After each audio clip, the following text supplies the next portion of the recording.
Whenever we talk about the foods we eat, the conversation eventually turns to bread, or good carbs and bad carbs. So we sat down to talk with nutrition speaker and writer Jay Stanton. So Jay, what is bread?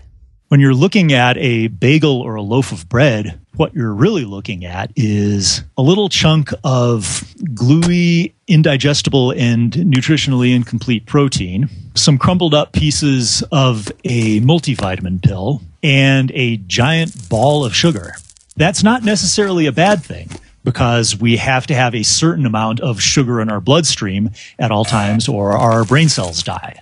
But the flip side of that is we don't want too much sugar on our bloodstream either, because that's toxic in the long term.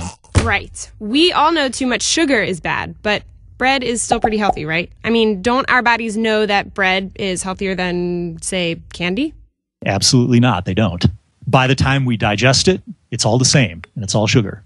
What you're doing is you're substituting one form of sugar for a slightly better camouflaged version of sugar.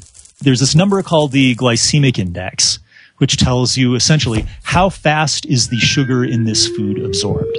And what you find out when you look it up is that Skittles and white bread and even whole wheat bread all have about the same glycemic index. You're absorbing the sugar in the bread just as fast as you're absorbing the sugar in the candy. So then what should we be eating instead of processed foods like bread?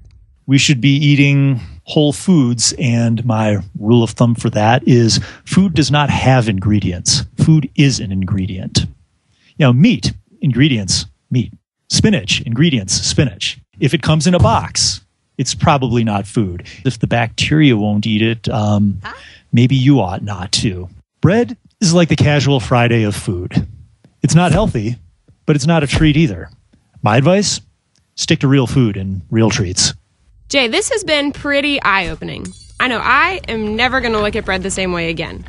If you want to